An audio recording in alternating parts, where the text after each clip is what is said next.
Great. So I will actually share the first slide, which is just a welcome. Has that come up okay for everyone?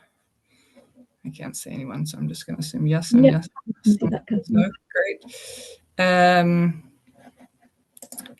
Great. So this is where you are. So hopefully that's where you are meant to be, or you would like to be.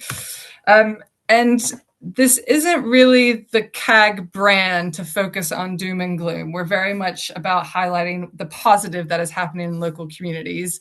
And the context will be rather self-evident, but I thought I would at least, for someone who's watching this 6 months later, perhaps provide a bit of context about the importance of this topic and the relevance and sort of the increasing need to be thinking about in this country in particular, the effect of heat and how do we better prepare residents, communities, organizations, schools for the only sort of increased prevalence of these extreme weather events. We had a similar webinar in the fall in November, and that one focused a bit more on flooding and different things like that. So you can definitely go back and watch that video if you're interested, but obviously the timeliness of heat and drought and things like that. So that's the context. And with that very brief overview, I will turn it over first to Carol McKay for our first presentation. Thanks, Catherine. So I'm Carol McKay. I am the Resilience Manager for Oxfordshire County Council for emergency planning and resilience. And hopefully you can all see my slides, because somebody just let me know. No, no, can't. We can see you, which is great. Ah, okay, right. In that case, Catherine, we might be on the other option then. Okay, because I'm only seeing slides. Right, let me unshare. Let me stop. Okay. Resilience at its very best, you see. Backup plan already. There we go. Right, so that's me. Carol McKay. I manage the resilience team for Joint Oxfordshire Resilience Team. So thanks, Catherine. Sorry, there we go. There we go. So what do my team do? So we're here to fulfill the Civil Contingencies Act. So we write emergency plans to respond to emergencies, and we train and exercise with all the multi-agency partners. And my team are working 24/7, 365 days a year. So hopefully that's reassuring that there's always somebody around to respond to an emergency for you. And part of our role is also to provide community and business resilience advice to communities and help prepare people. So we've got information on our website, but we also provide bags with information that can go out to groups on request. So if you've got a group that you would like us to give a talk to or provide bags for, then we can absolutely do that. And there's also a link to our webpage there. I'm assuming you'll probably have the slides afterwards. Thanks, Catherine.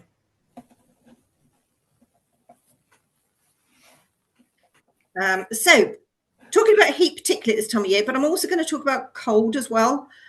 So we've got severe weather emergency protocols across the county in all of the districts, which are procedures for those who might be sleeping rough, which does provision of emergency accommodation, and that applies in hot weather and in cold weather.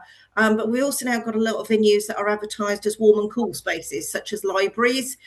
So, you know, a reminder to everybody, find out where your local warm and cool spaces are, because actually that's places you can go to during the day, sit somewhere that's air conditioned or heated in the winter, you know, for your well-being. And very much I'm going to talk about wildfire risk at the moment. So you've probably all seen on the news all the wildfires. We've already had multiple wildfires across Oxfordshire. Luckily, none of the huge ones you've seen, but we did have one quite large one in Goring Heath about a week ago. So just a reminder to everybody, again, about making sure rubbish is put in bins. Don't store your glass bottles outside in the sunshine. We see people with sort of them stacked by the wheelie bin. You know, that can reflect in the sun. Think about using fire pits and disposable barbecues. You know, could you do something alternative at the moment? And if you do use barbecue, make sure you have access to water to put it out afterwards.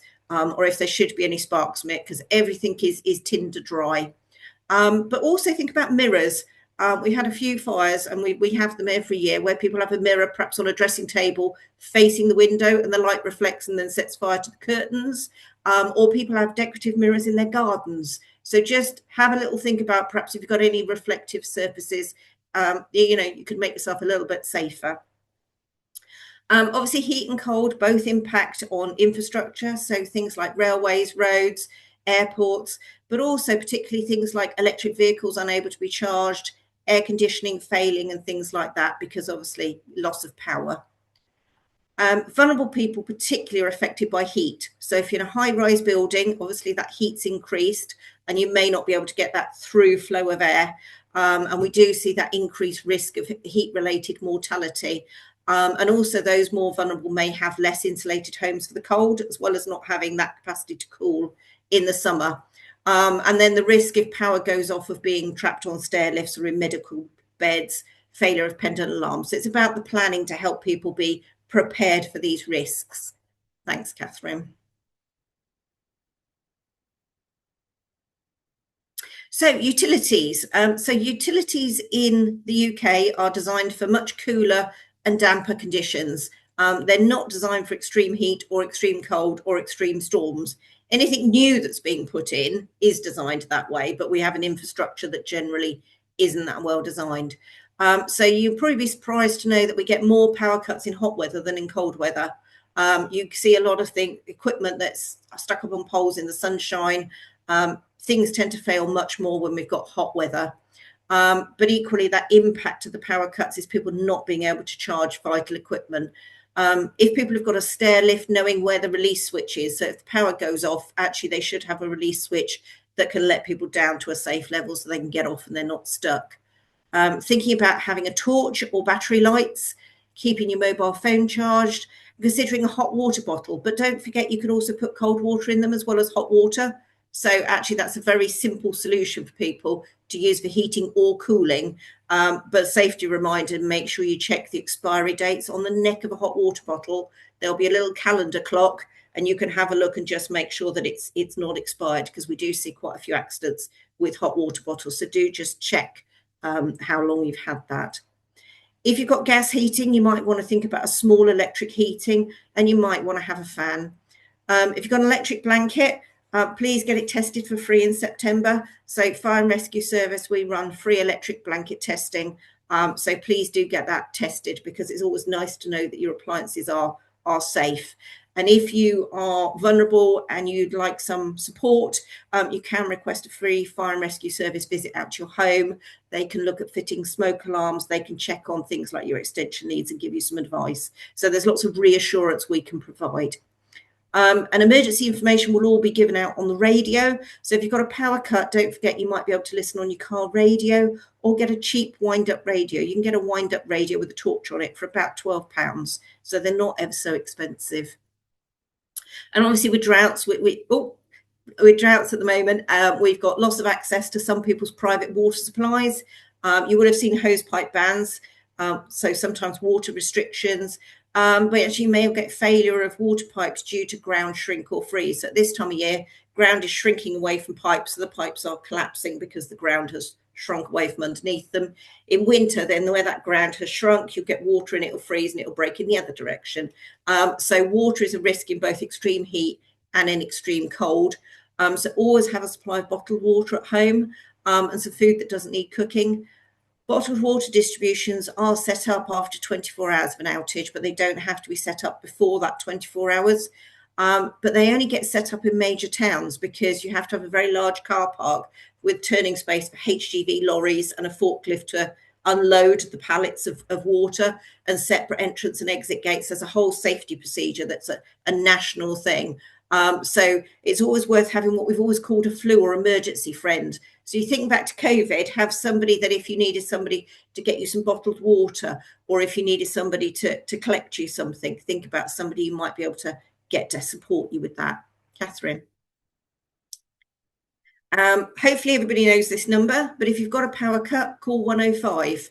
So You can report the power cut if it's not already reported, but that's where all the up-to-date information will be. So you can find out whether the engineer is en route. You can find out whether they're there and assessing it, what time it'll be fitted, but they also then put the details of where there's an emergency centre. So water or power may get us to set up a village hall where you can come and get phones charged, you can get hot drinks, that kind of thing, or sit somewhere cool. At this time of year, I have stock of fans and things that we can set up. So try and remember the 105 number. That's always useful.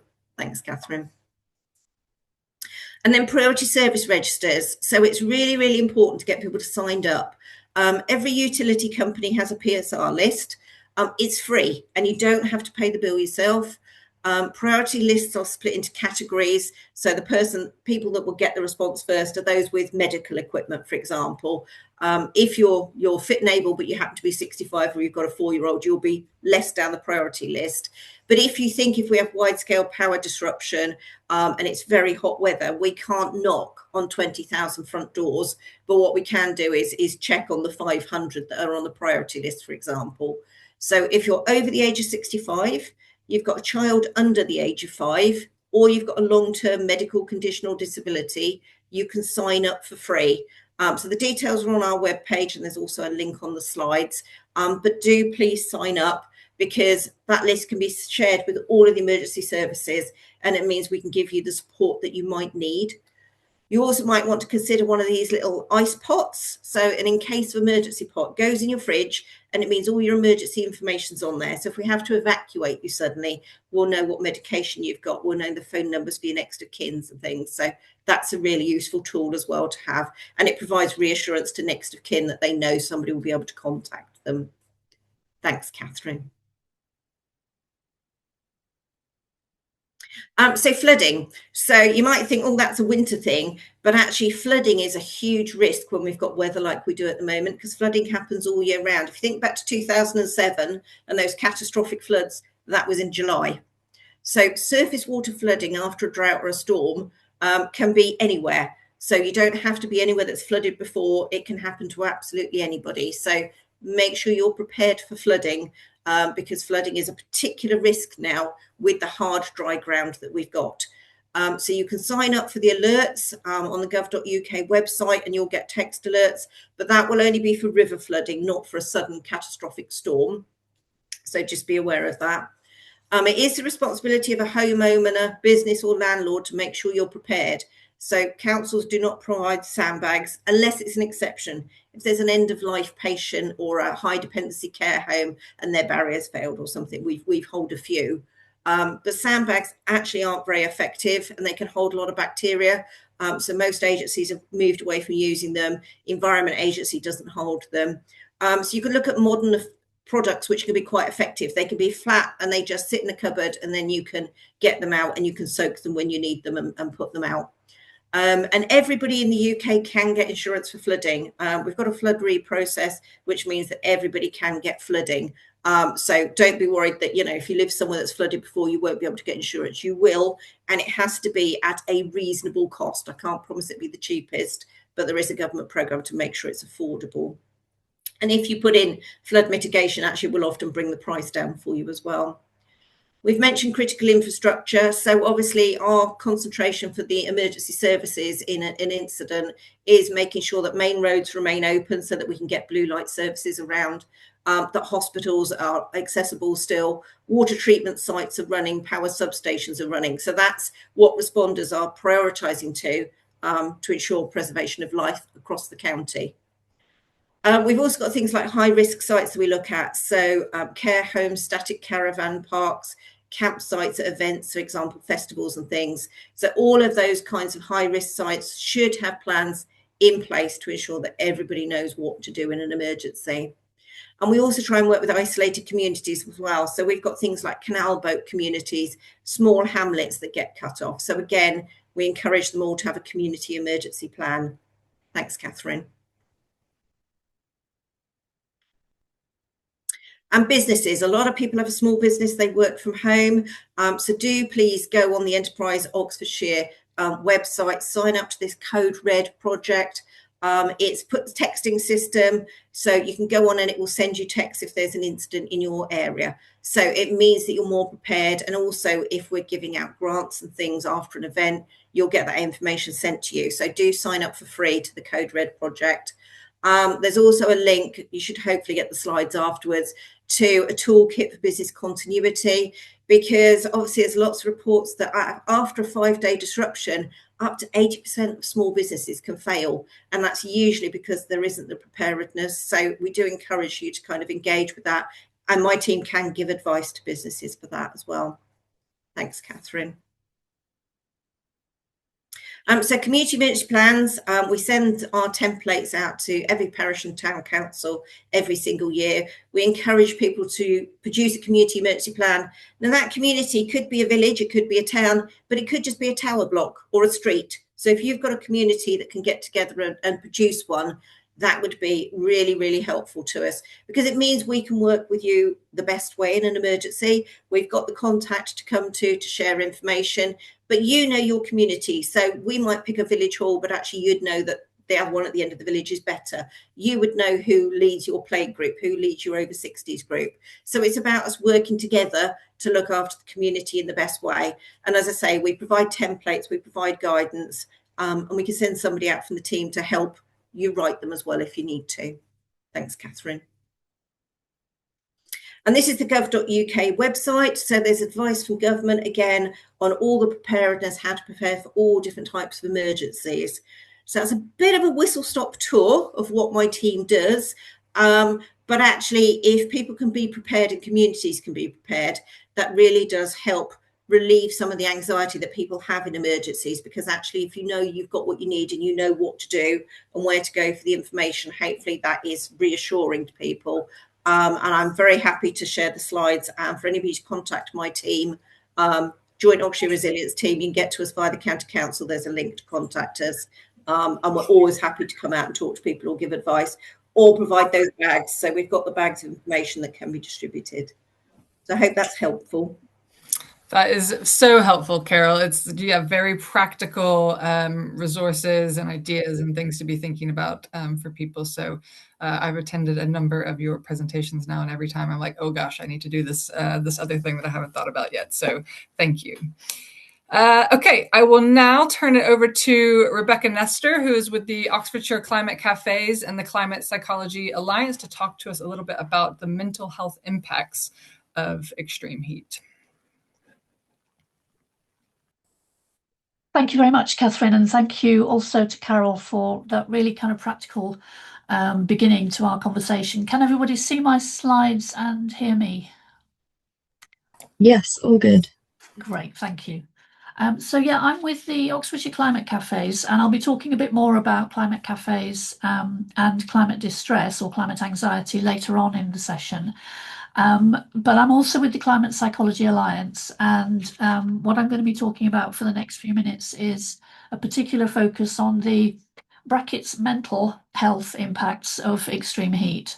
So obviously health and mental health are inextricably linked, and so it seems helpful to focus on both, but with the idea of what do these kind of recurrent and extreme temperatures that we are now having because of the climate crisis, what are they doing to us, to our animal bodies, and to our minds?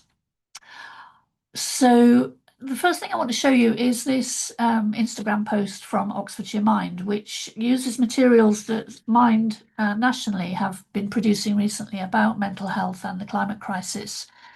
And I think it's a good indication, partly because it shows you a little bit about how mental health difficulties that already exist can interact with extreme heat.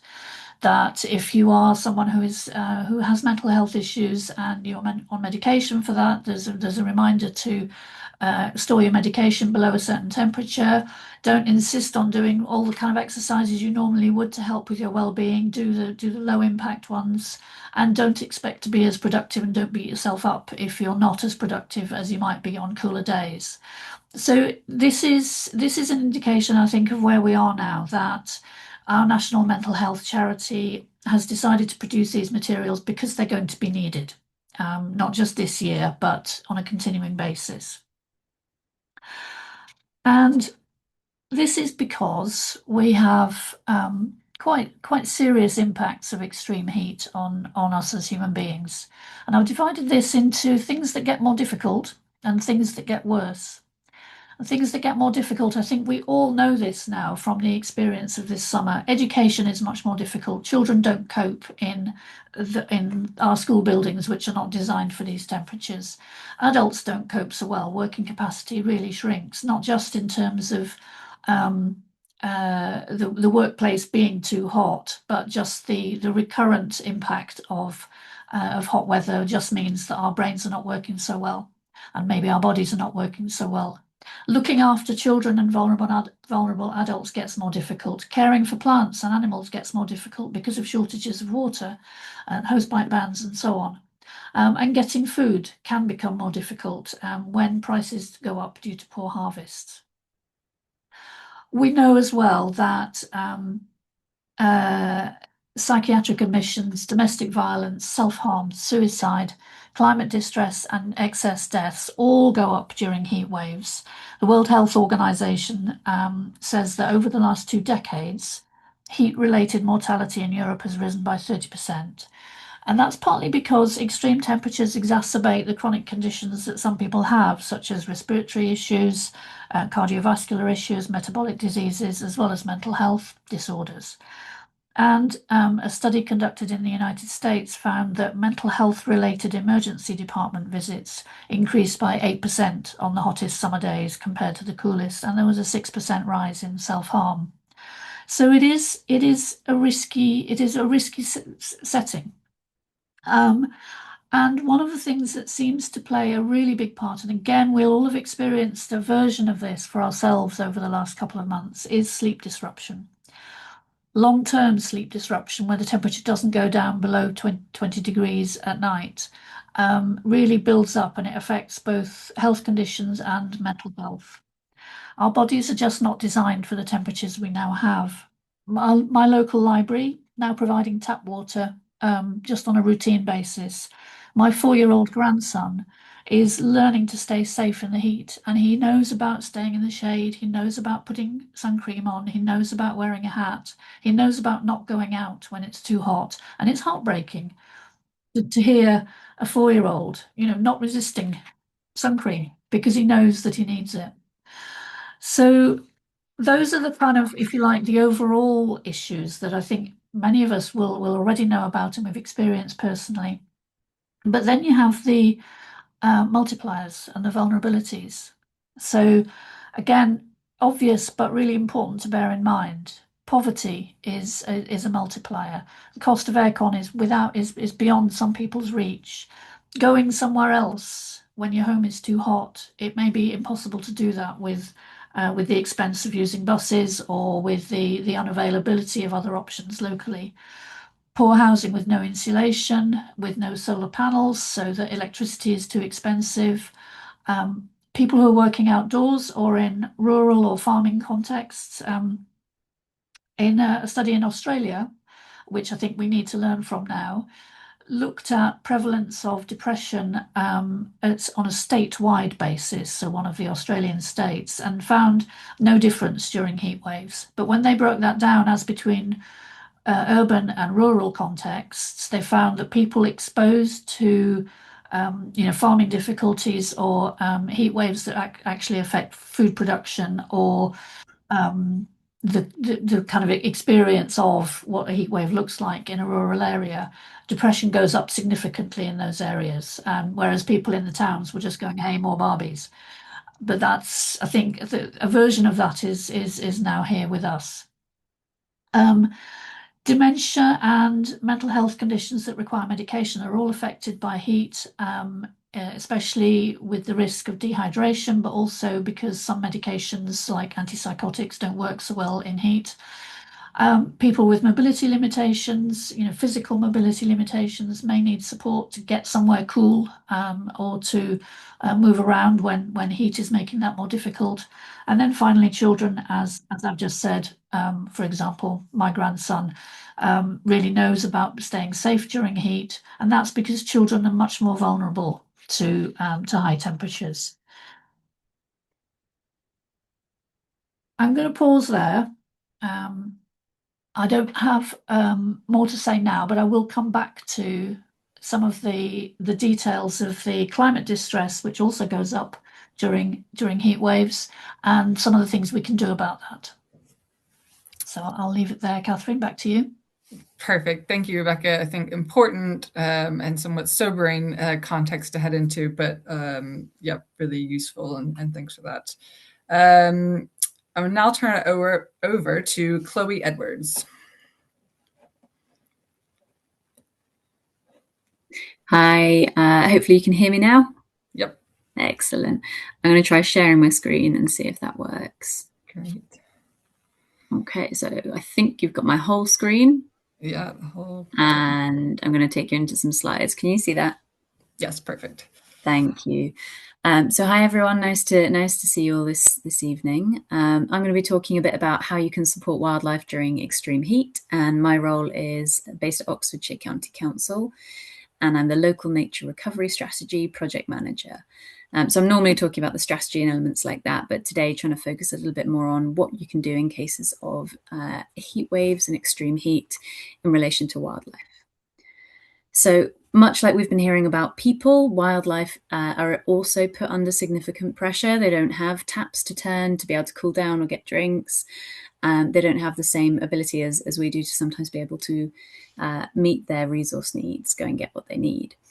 So there are some opportunities where we can provide things like water, shade, food, and shelter are the key things I'm going to be talking about today.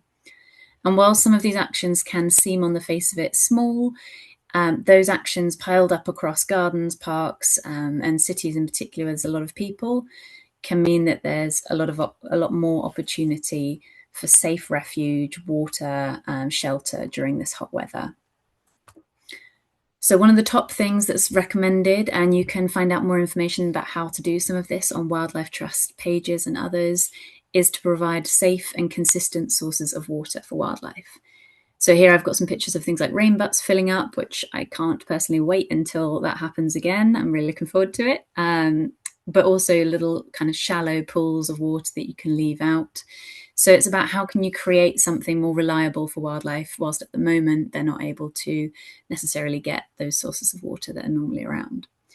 So whether that is a pond that you might have or shallow dishes of clean water, depends on your kind of hose pipe ban restrictions and things like that. But even just a shallow pool like that, if topped up and cleaned every day, can mean the difference between something being able to survive or not. And I am fortunate enough to have hedgehogs visiting that little shallow dish at the moment. I'm in quite an urban area, so that can add a lot of opportunity for species. The benefit there is that when natural water is scarce, you're reducing that risk of animals not being able to find something to drink, and the cleaning element of refreshing or topping up that water every day is a part of helping to stop any kind of disease spread as well. So washing those out can be particularly useful. And also, don't forget you can put it on your plants, so it doesn't have to be something that goes down the drain. An additional element to think about is the movement of animals and wildlife at the moment. And I'm using the hedgehog as an example, but there are many species that are going to be struggling to move between spaces at the moment. And additionally, when they're heat stressed as well, we all know what that feels like when you're heat stressed and you've got to go and trek to go and get what you need. So if we relate that to wildlife, we talk about a hedgehog, for example, they can travel up to, say, 1 or 2 kilometers on average in a single night, sometimes more than that. So what we can do to help reduce the stress on animals looking for things like water, food, and shelter is make it a bit easier to move between gardens as well, or parks, green spaces. So you can have, for example, a hedgehog highway or some small holes in fences, gates, and walls, things like that. Another way to think about saving water or using it wisely is about, in addition to things like rain butts, you can also catch water in other things you might be able to leave out.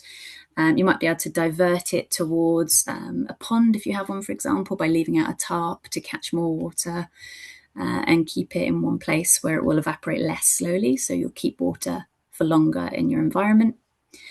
And you might be able to use water more than once. And what I'm trying to show here on the left is an example where there's a hanging basket and then below it a pot. So you're kind of, as you water one thing, you're also watering the other, just trying to really be wise with our opportunities to maximize or use water more than once. Another way to do that might be if you're washing salad or boiling vegetables or something, actually trying to capture that water to then be able to use that outside as well once it's cool. Because every time we're using the taps at the moment, we need to be thinking, the Rivers Trust have got this logo of Think River when you turn on the tap.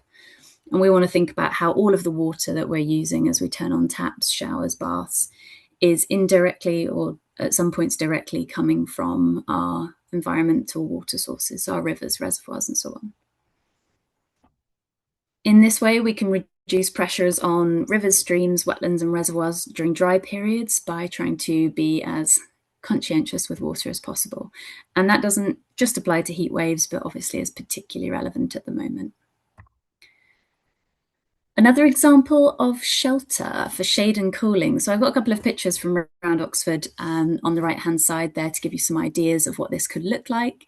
You can create or you can avoid removing areas of shelter where that's safe to do so. So trees, bushes, hedges, climbing, plants, things like that.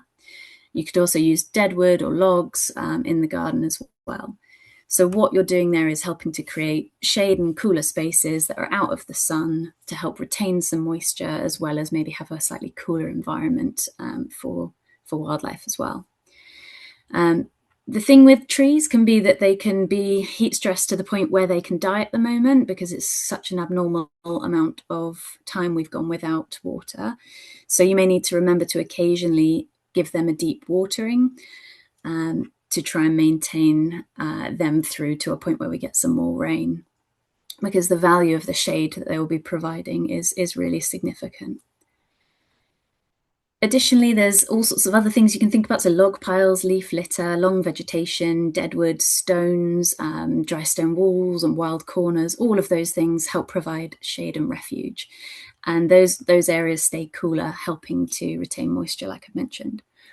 And I've said here, the extent to which you go to which you wish to go is up to you. Because on the right-hand side, we've got some examples of one that's got sort of more urban frontage with some climbers up it, and you can see how that's in relation to one next door that hasn't done that. So there's some ideas on how far you might be able to go, and one below where there is a house in there. And I just find it a fascinating example of what can be done. So going on to the next tips. At the moment, you might be noticing some of your typical plants or trees or shrubs struggling much more than others. And it could be a good time to think about planting a diversity of plants and trees. Whilst we're wanting to support native species as far as possible, there are some times where we might be able to be bringing in additional trees, species that might be more tolerant, they might still be native, or you might be looking to bring in non-native tree species that can complement gardens and parks, helping to provide shade and shelter that can then in turn support native species further. So there are examples of different things you can be doing there, but that knock-on effect can be beneficial for the wider food chain as well. So whether you want to have a look a bit at the Wildlife Trust, they've got climate-friendly gardening advice and also drought-resistant plants on the RHS as well, you might want to have a look at. But by keeping some form of vegetation in the garden, that's really, really key. And as somebody's touched on earlier today, keeping things clean in terms of litter is really important from a wildfire perspective. So one thing you can be doing, and I know we'd love all not to, and we'd love for it to be kept clean already, but taking a bag with you once you're going out, whether that's for a walk or a dog walk, you can do some impromptu litter picking, or you can report areas of litter in order to try and minimise risks of wildfires starting, which obviously have a massive negative impact on all of us, including wildlife. And that is particularly looking for things like reflective items, including glass bottles. So I've got some more information on the slides that you might be interested in having a look at. There's loads of different information on heat waves and wildfires, how to help wildlife in the hot weather, information from local partners like Wild Oxfordshire and also CAG Oxfordshire and groups that you can get involved with. So I've put those on the slides and we'll share them around later. But the summary I've gone for is focusing on leaving out, the first thing and top thing you could do is leaving out a shallow, consistent source of water every day during heat waves, catching water to use it wisely, thinking about the river when you turn on taps, installing water butts, and ideally go as big as your space allows, because they seem to always run dry in this kind of situation, and thinking, can you use water more than once? With opportunities to offer shelter and shade in gardens and parks, ideally from vegetation, making access points for wildlife to move more easily through gardens and parks, and looking for opportunities to pick up litter and keep our environment safe as well. There's some other work happening in the council, and you don't need to read all the text on the side here, but ultimately what we're looking for resilience to drought and heat is about creating wide, large ecosystems that are bigger, better, and more joined up. And this is something we've been working on in partnership with people and organisations in Oxfordshire. And we've been creating this tool on the right called the Local Nature Recovery Strategy. And this map element are some key areas where we're really trying to target additional resources for creating and enhancing habitats so that we can have an environment that is more resilient to climate change in the future, as well as other pressures happening. So this is something that pinpoints in all those green and orange areas additional particular actions for nature, whether that's creating a habitat or enhancing an existing one. And in those areas, we're identifying more opportunities for landowners and managers to use their knowledge to choose which action might be best there and support them to deliver those. And there's lots of projects in those areas already. So this is to show that there is a long-term coordinated vision for how Oxfordshire will be really focusing and targeting resources on a wider scale as well, and that everybody has a role to play in this. So this isn't a council initiative. This is something we've created with partners that a lot of different organisations and people will be working on together. And if you want more information about that, we have lots online and you can get in touch with me as well.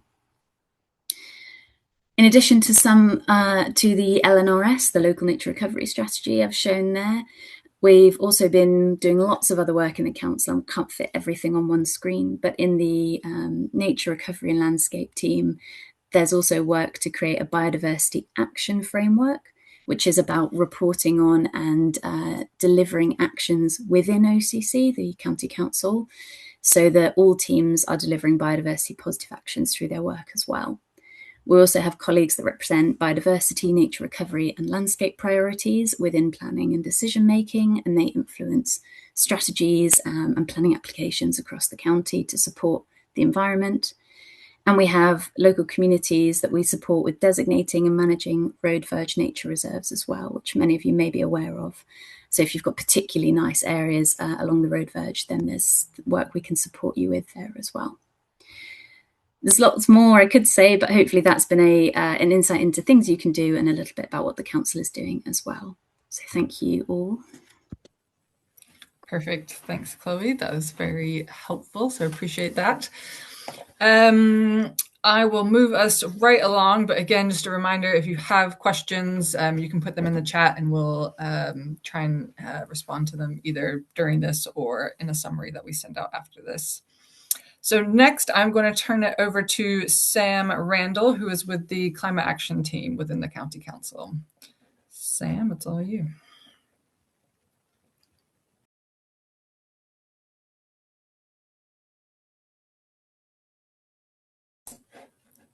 Sam, we can see. There we go. Are you able to see my screen okay?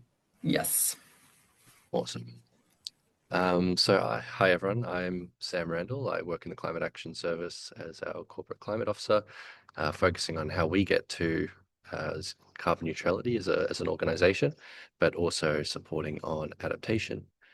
What I wanted to talk about today were a couple things, which is how should one go about talking about heat adaptation, extreme heat, wildfires, that kind of thing, to various different kinds of communities. I've assumed there's a wide range.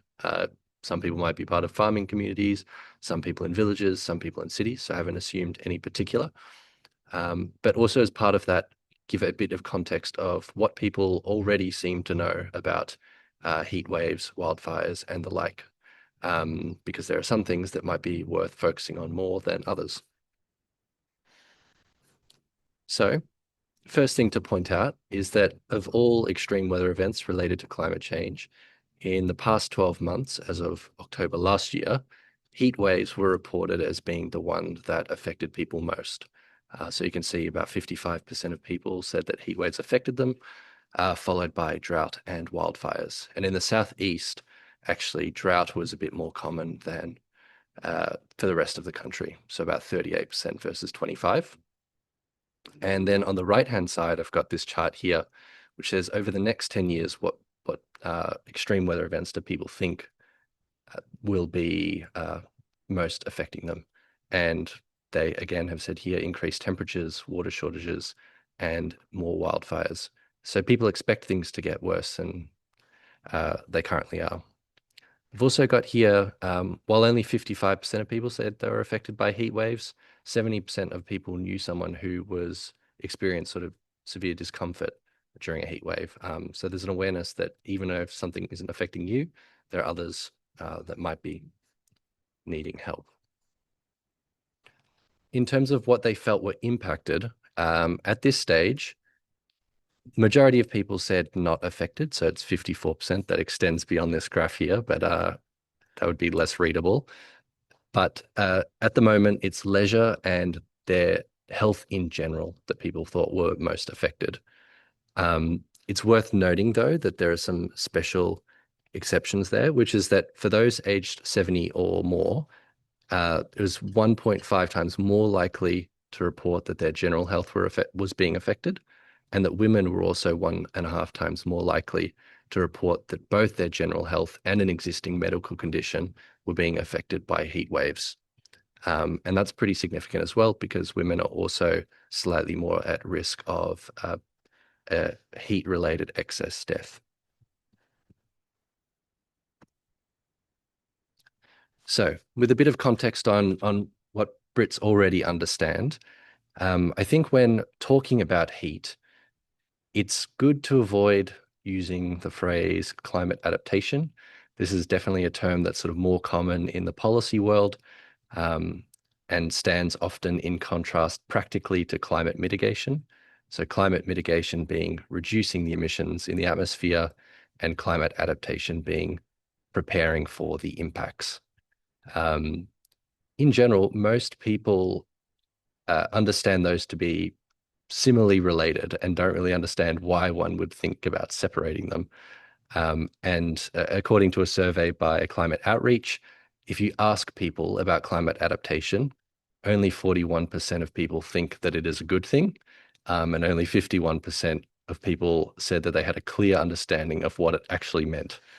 So depending on what kind of communications you're doing, so if you're doing digital or email list, that kind of thing, short outreach, you don't have much time to engage people, I would skip this language about resilience or adaptation almost entirely and focus instead on the specific issues. So I've got here 75% agree. So if you reframe climate adaptation to something like the government needs to take climate change seriously, that means focusing on preparing us for the worst impacts of climate change, such as by building better flood defenses and making our homes more suited to the heat, then all of a sudden 75% of people agree and think that is a good thing. So the framing really matters, and ditching the technical terminology is probably the right thing to do. That said, if you're in a situation where you have lots of time to speak with people, it can be good to start connecting the dots with all the different terms that they've heard, thinking about how all the impacts start interacting with one another.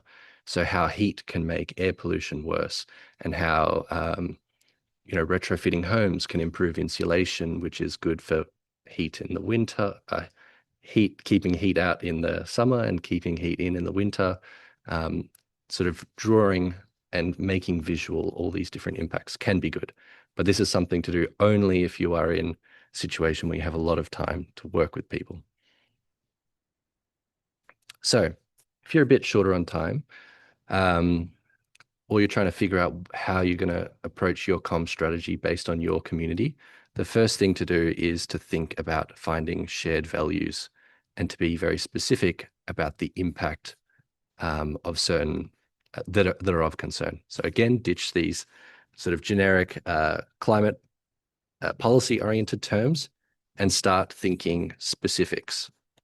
So you might want to engage on people's concern about their grandparents and how they're going to stay cool during heat waves, or protecting wildlife and farmers during a drought. Or perhaps heat exhaustion in schools, or worsened air quality in urban areas. For the majority of Brits, protecting wildlife and food supply and farmers are actually already the kind of top priority when it comes to working against climate change. So those might be really strong starting points. And it's great to see that Chloe's kind of given plenty of specific measures that one could think about for wildlife. And that can be used as a point of engagement as well. It's worth noting that when we talk about climate change and how to prepare for it, some people are really excited about the way that it will allow us to kind of change society, perhaps for the better.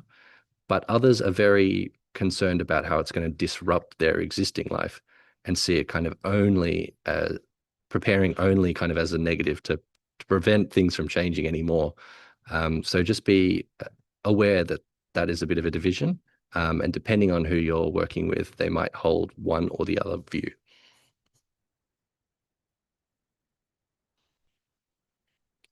Another strategy for engaging people is to bring the extreme weather closer to home.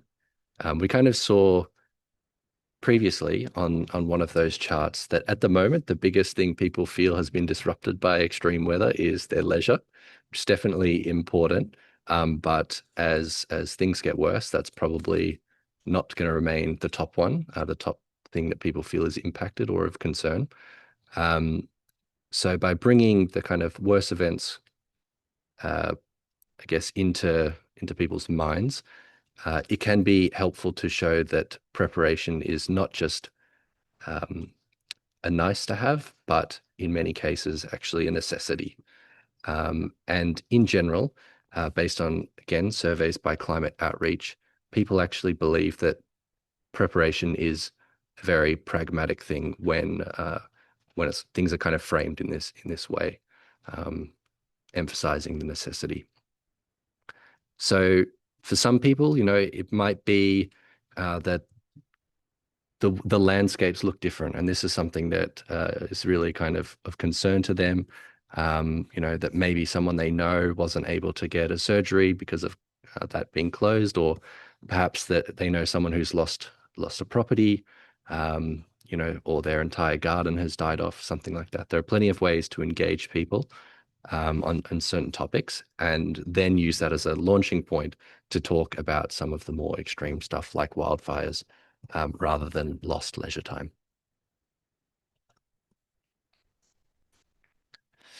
Another thing that is important when communicating about extreme heat, climate adaptation in general, is nobody wants to just be told about the problems. Always have at hand, or part of your comms, practical solutions, which I think we've tried to do today with some of our speakers. So don't just do doom and gloom. People are just going to tune out if you do that. So you want to have practical solutions at hand. So that might be sort of very simple things like having fans or installing shades, or it might be, as we'll see shortly, knowing that it can be valuable to call loved ones, neighbors, to check in on them, to make sure they're okay, or it could be installing bird baths to keep our wildlife safe. In addition, you don't want to just have practical solutions, but you want to also demonstrate and make obvious what is already being done, the resources people already have access to, so that there's not a feeling of starting from zero. Knowing that there are things available, resources available, solutions that they can kind of immediately turn to, helps people feel empowered, because taking that first step is usually the hardest. So having that ready to go, or that almost already done, helps people take the second, third, fourth, and fifth, which we will probably need as weather gets more extreme. Now, this is based on some feedback, some polling from the Office for National Statistics from the last heat wave in 2022. And it shows what kinds of behaviours people were exhibiting to prepare for the heat wave and to manage it. You can see most people were doing something. Only about 4% of people weren't doing anything.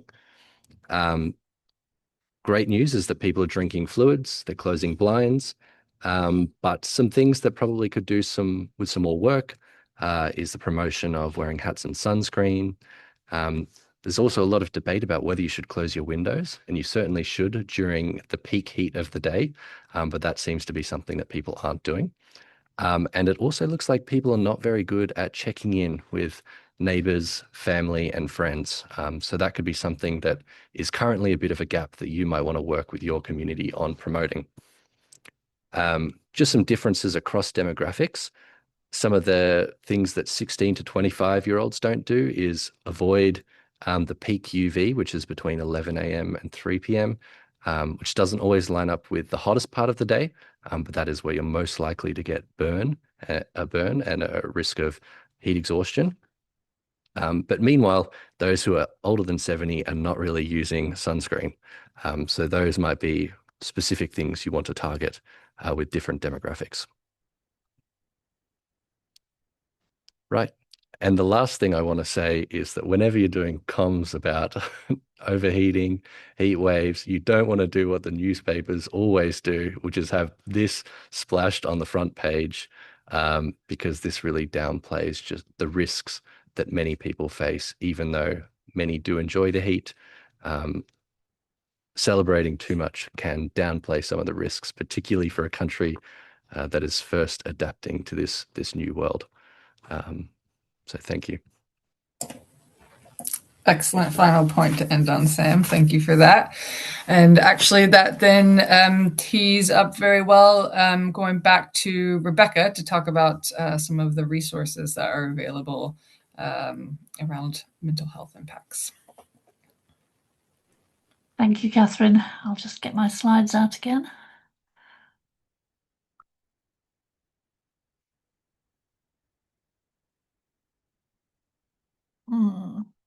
That's not looking very good to me. Can anybody else also not see that? It's black for now, but maybe yeah. Okay. Let me just Oh. Okay. Let's try again.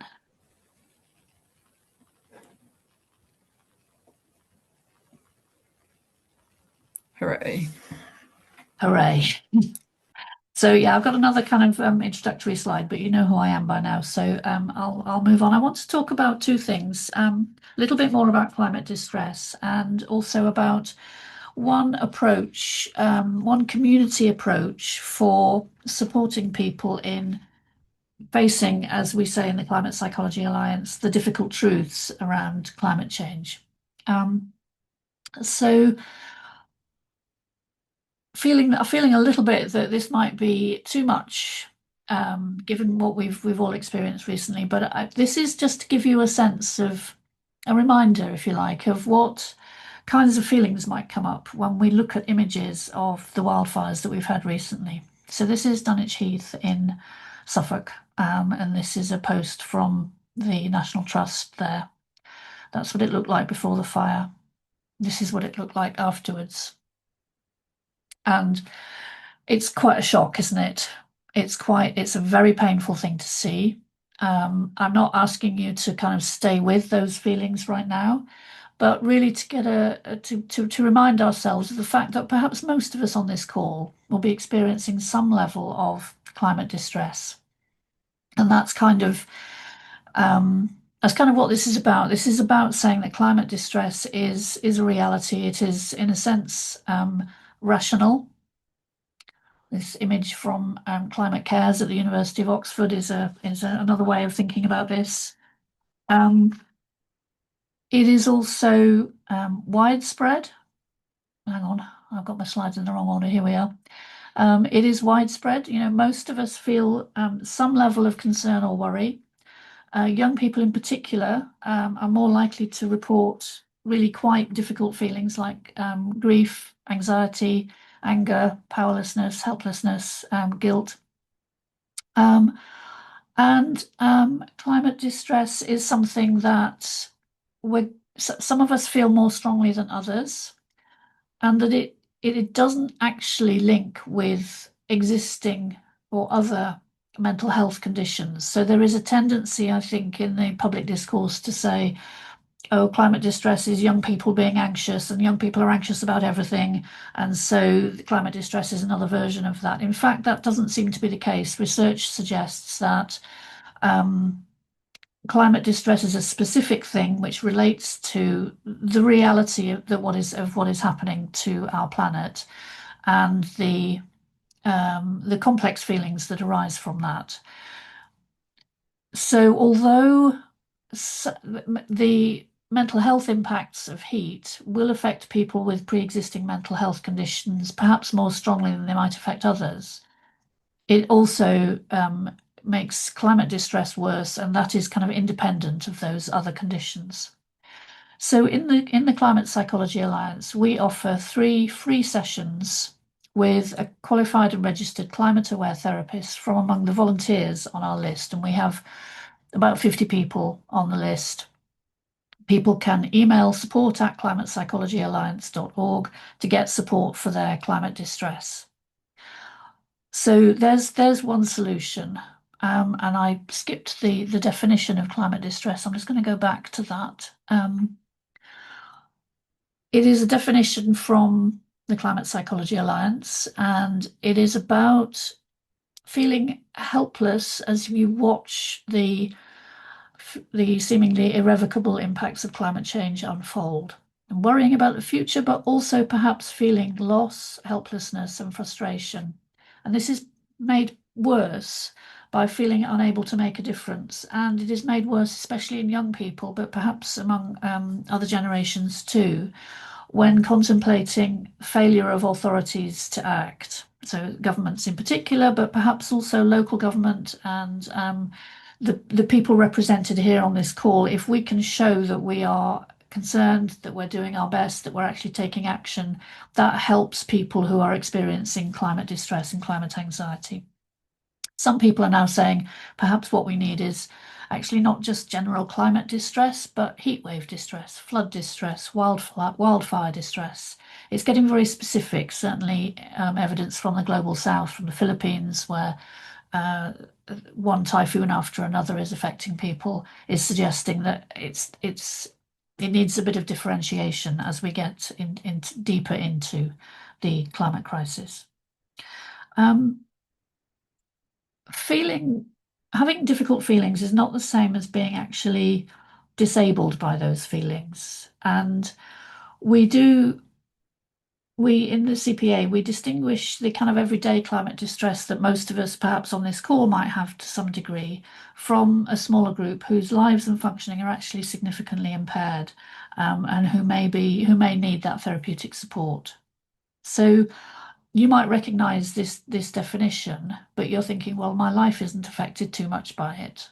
And that's in a sense, the kind of rational response, the recognition of reality that many of us might be feeling.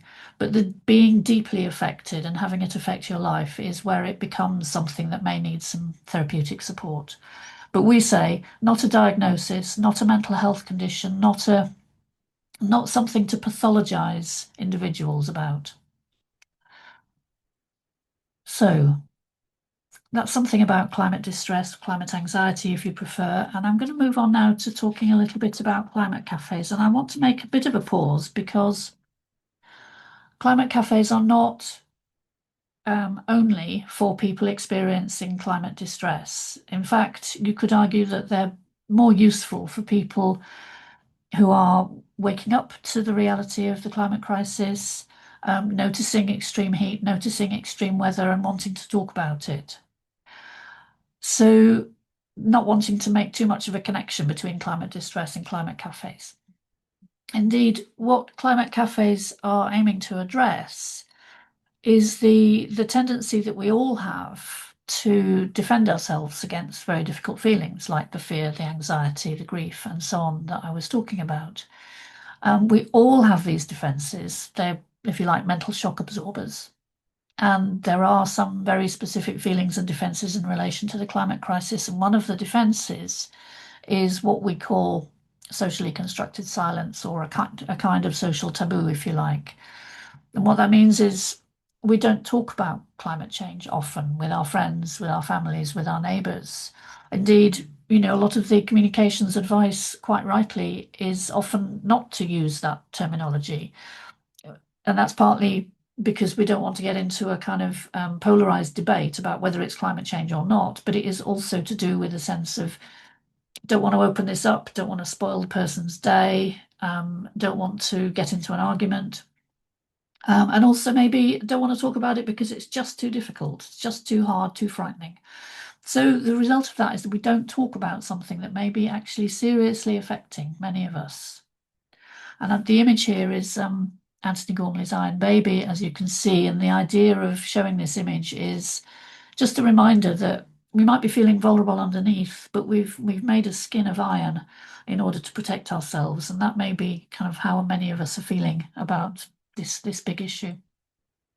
And so climate cafes, or climate cafe listening circles, as they're sometimes known, have been designed, and we've been running them here in Oxford for 8 years now, and they're now a national phenomenon.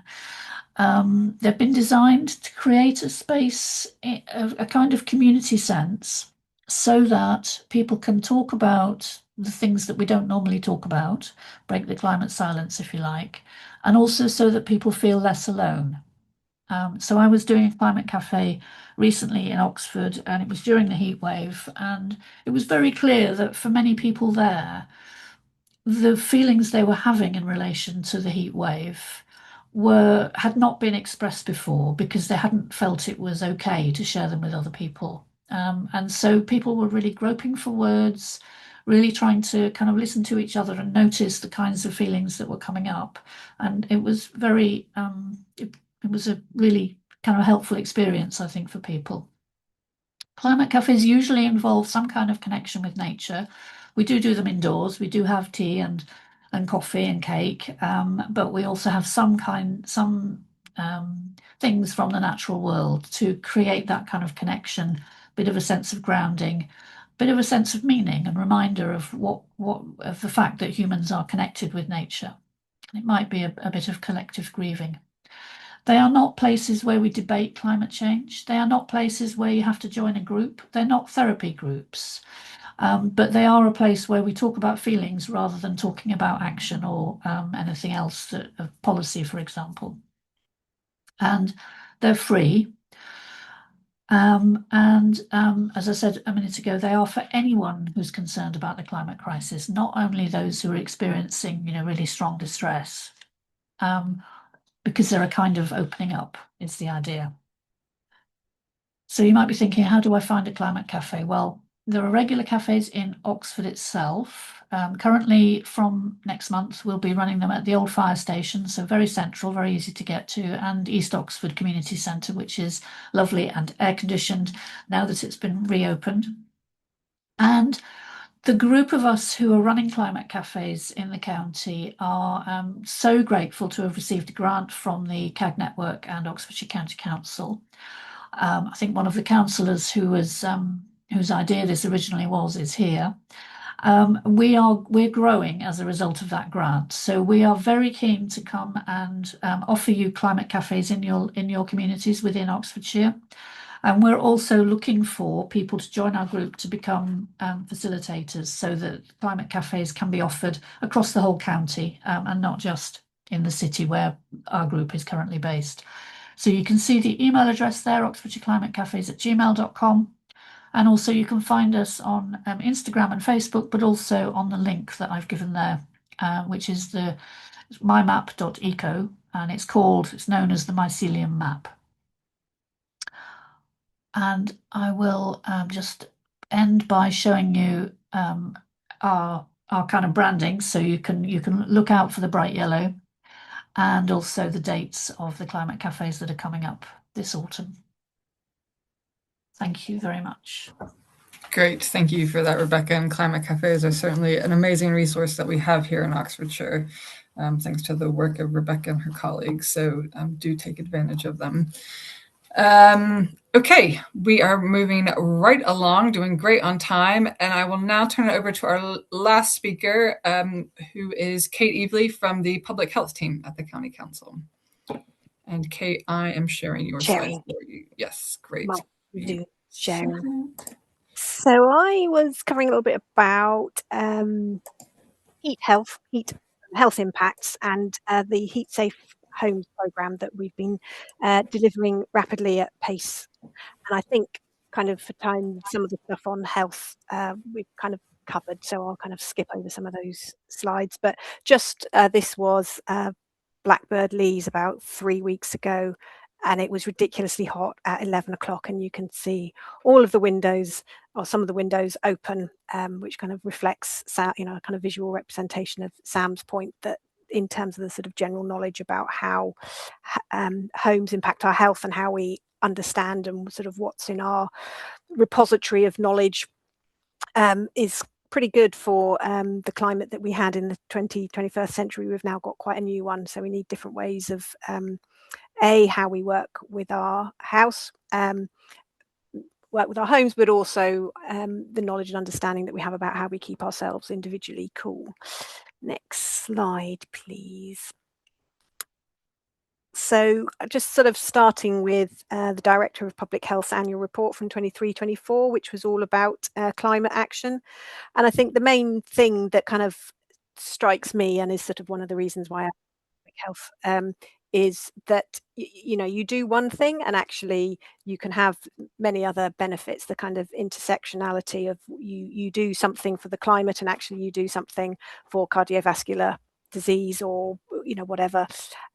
So kind of just this hook, and there's some various system actions that were represented. So just kind of saying how, from a public health point of view, climate is an impact on the population's health. So next slide, please. Yeah, and that kind of just reiterating that point, that it's a health risk, not just the thing seems to have come off, the little dots come off. So I suppose just something to remind in terms of the work that we're looking at in public health is specifically in the home. And a lot of heat related harm occurs in homes and not outdoors. And just and kind of, it sometimes you kind of think, for some people you spend about 90% of your time indoors, and that's particularly for children and those that find leaving home harder. Again, from a public health point of view, and touched on earlier, climate change is a health inequalities issue. Some residents are much more exposed and less able to adapt than others, so feel it more, and therefore kind of community resilience is therefore a kind of public health adaptation issue too. Again, picking up Sam's point about the number of people that check on neighbours and sort of what's in the community locally to help people adapt. Next slide. Just some kind of local figures to Oxfordshire, and the reason I've got the lovely cooling iceberg there is that a lot of the time we get the figures about the number of excess summer deaths. So recently there was a study that I think just with the May and June study, over 2,700 excess deaths, and the iceberg is, there's actually a whole load of, so above the iceberg is the deaths, below is the kind of morbidity and just all the other kind of health conditions that people are experiencing. And then just here, the kind of breakdown from 22 up to 26 with the number of deaths. Very randomly, we got some figures in 2022 for Oxfordshire, but since then, the government, we don't have those deaths. And these are modelled, by the way. This isn't to say that on a death certificate it says died of, but these are the differences between what you would expect and yeah, that is kind of modelled. So next slide, please. We've touched on the two health kind of conditions earlier, but if you kind of need a different slide or a different way of looking at things, if you want to make the case, there's these two infographics. Next two slides, Catherine. And the next one. So again, who is most at risk? I think it's sort of been touched on, but this is quite a useful kind of matrix for looking at kind of who are the people that are most affected. You've got people who need assistance and others on routine daily activities. Those are at home during the hottest part of the day. those that might have difficulty adapting their behaviour in their home during warmer weather, and pregnant women and infants. And then you've got other characteristics that cut across things like social isolation and people on low income. And then kind of down the side, if you turn your head sideways, you've kind of got those other people. And just sort of this kind of shows the intersectionality and the crossovers where heat health, the heat affects people more. Next slide. So that slide is kind of like the personal characteristics of a person, but then thanks to colleagues work in the climate action teams, the climate vulnerability assessments and health impact assessments are sort of identified geographic places. So one, you layer the person's individual characteristics and then the various geographies about where there are increased risks as well. So next slide, please. And yes, it wouldn't be public health, just sort of pulling out those widening inequalities. And as a Marmot county, which is all about trying to narrow them, making sure that we target our resources to those that are experiencing it more is really important. And just on the right hand side, these are the various Marmot principles and priorities, and you will see there is sort of pursue environmental sustainability, which kind of captures some of the climate stuff in there. Next slide, please. So kind of picking up some of the practical things that are being done. In public health, we've been at pace. It wasn't quite part of our plan in February. So it is a project that sort of had to stand up very quickly with a lot of need and a lot of attention, and very much is a kind of test and learn. Let's just try something.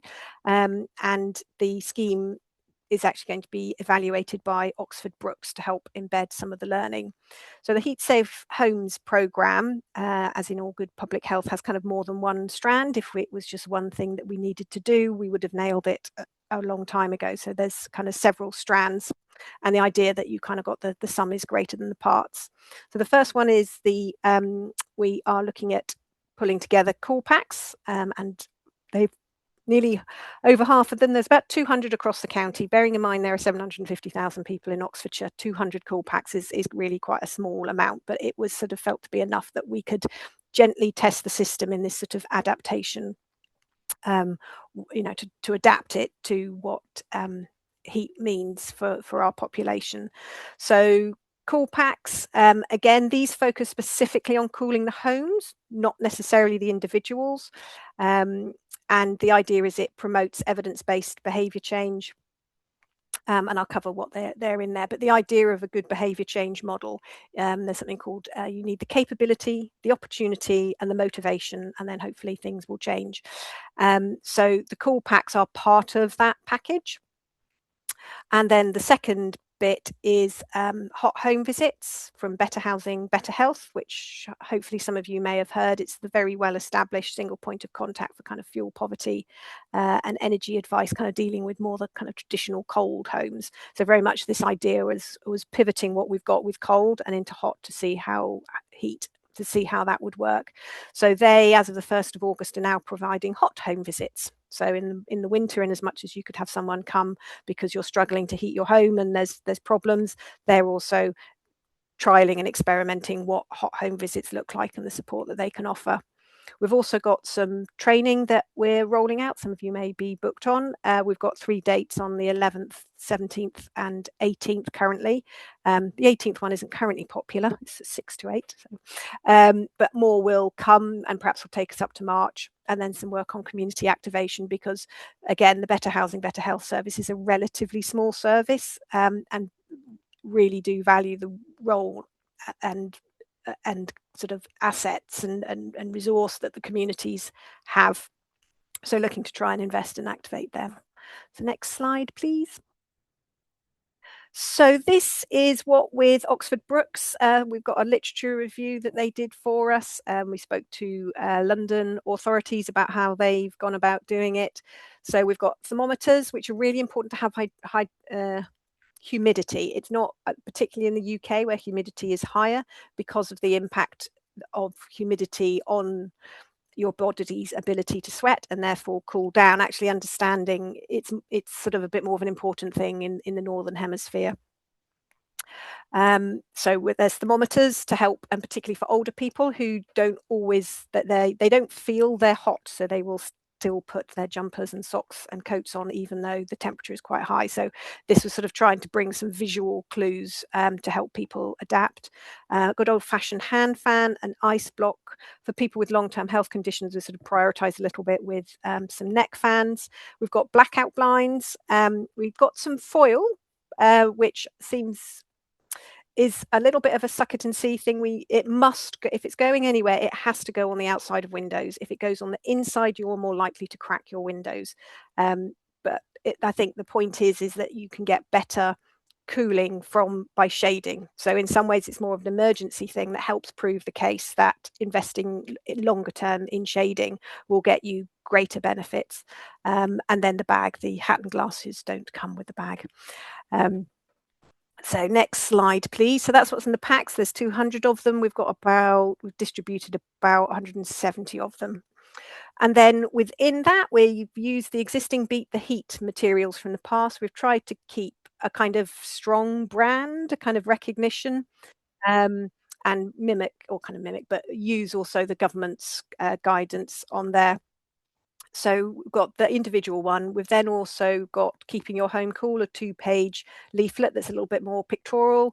And then as part of in the cool packs, there's some guidance that explains things a little bit more for people to help understand with particular links, which I'll come on to about how do you install these things as well. Next slide, please.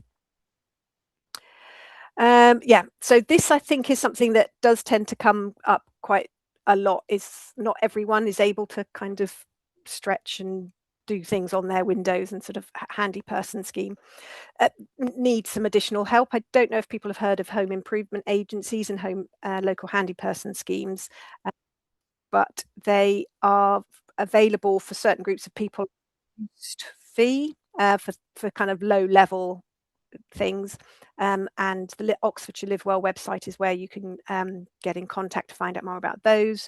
If you're sort of not eligible or whatever, there is the Trading Standards Buy with Confidence, which is different to the checker trade. So if people are looking for more reliable people for coming into their home to put these things up. And the other thing it's slightly less well known about, but has always been the case, is as an ex-environmental health officer used to inspect houses many a time for cold and damp and mold.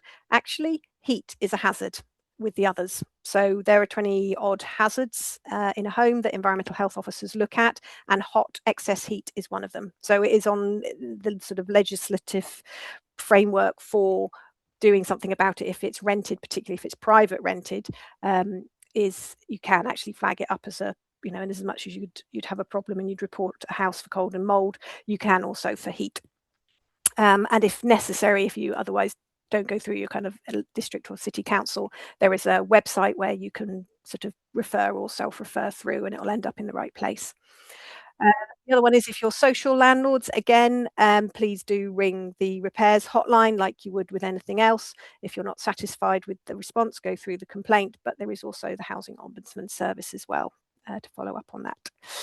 Next slide, please. Someone asked, I've popped up, where can you find out more about the Hot Homes training? This is a list of the dates. As I said, Tuesday has only got 3 people on. The other 2 have currently got about 20. We are looking at booking a further 3. One will be in person, perhaps in September. One will be another one, perhaps before the end of the year. And we're certainly looking at putting one at March, where had we been doing this project in a slightly different way, we probably would have been doing more in the kind of March to June window. But hopefully the timing of the heat waves, there'll be some of the knowledge will stick. But basically email healthyplaceshaping@oxfordshire.gov.uk and see which one you would like, or I can't make any of them, but let me know when you know what the other 3 are. And next slide, please. Yes, just a reminder for Better Housing, Better Health. If you Google it, or when the slides come out, you can kind of click on it and it'll take you there.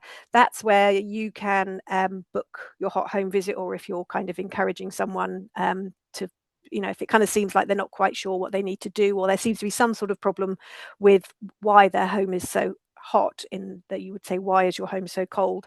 Again, you can refer them to Better Housing, Better Health. They'll have a telephone assessment, and then sort of more eligible people will be referred on for those home visits. And they can also give some more specific advice if people have certain concerns about, for example, how long it costs to run a fan. They do also provide energy vouchers. So if there are some questions about affording that, then they're able to sort of make those, they've got some of that resource and can make those decisions about what support can be offered. Next slide, please. Just wanted to capture some of the community grants that has come through. There were kind of various themes. For example, we kind of such as shade and cooling through nature, practical household advice about communities being able to go into their homes as those trusted people. Community cool spaces. I've not gone too far into this, but I would say there is a synergy that if you're going to do a good hyper-local community cool space, it does need to link with the information and advice as to why they're here, to make sure that, yes, it's there as a respite, but equally, these often only do the day. And the problem a lot of the time is nighttime. And that's a whole other kettle of fish if you're trying to provide respite. So it's really important cool spaces provide more than just that temporary relief as to why is that, and sort of be able to refer them on to those longer term solutions. A recognition of protecting vulnerable adults, particularly around neurodivergent children and other people who struggle with that advice. And also, most encouragingly, a lot of the time passive cooling over air conditioning. We're not anti-air conditioning, but obviously passive cooling has very many benefits, more than just the cooling as well. Next slide, please. And kind of just the kind of offer from some of the, from community groups is the identification of vulnerable residents, even with our best databases and GDPR and everything. From the local authorities' point of view, we don't have that level of knowledge and that trust and that particular trusted relationship to carry those messages and that information and follow up often. Please do share trusted information, sign up to the Met Office weather alerts. You can promote and attend training, and not only is there the training that we've got, there is some training that the NHS offers for sort of perhaps voluntary groups, which is online. Do it yourself in your own time, but if you're particularly keen to get started, there is some online training, hot weather guidance for carers.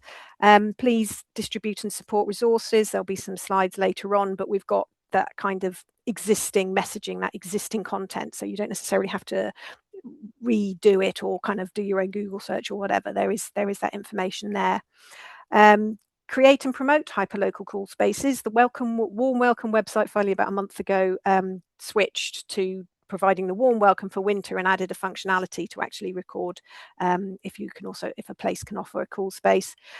Provide the heat safe home information, that leaflet, touching on Carol's point, build local emergency resilience, connect people before crises. And I guess this is what the last session, the last little bit of today will be. Tell us what you need and what you think, particularly of Heat Safe Homes programme. Informally, as I said, this is a very much test and learn and kind of live, not quite experiment, but live way of learning. So we really need to sort of hear what worked and what didn't, if we're able to inform what we would do next year. Next slide. I think that's it. Yes. When you send the slides around, there's some additional kind of content and reference and stuff like that for people to read through at leisure. Perfect. Thank you, Kate. I think, again, that is really useful and really timely. And even if, like you said, ideally, you maybe would have been doing this presentation a couple months ago, I think, the stickiness of it and sort of the real-time learnings will hopefully be really useful going forward. I said that was your last presentation. I have one more quick thing before we jump into the breakouts, and I hope you will stick around for the breakouts, because really the idea is to capture what resources that you might be interested in or need, or what don't you know that you don't even know, and so we hope that those conversations will be really useful. But in anticipation of that, the one last thing that I wanted to share is that with the County Council and the Climate Action Team, we are launching a community resilience community of practice, which is a lot of words. But the idea is to bring people together who are interested in this topic to grow capacity within community groups, town and parish councils, schools, businesses, whoever might be interested, offering that networking and peer support, offering trainings, workshops, seminars, events similar to this, going out and doing site visits. So, where have groups tried things and what worked and what didn't, what were their challenges, sort of, again, the knowledge and skill sharing that exists within Oxfordshire. We hope to co-develop a resource guide with communities, so sort of a how-to guide. And then Kate mentioned the Hot Homes grants. So again, how can we connect people to funding? And within those grants, we now have a whole load of examples of what's happening across the county, not just with homes, but also we've given awarded grants around climate anxiety and community resilience, more broadly thinking about the sort of extreme weather events. So really encourage you to join that community of practice if you're interested.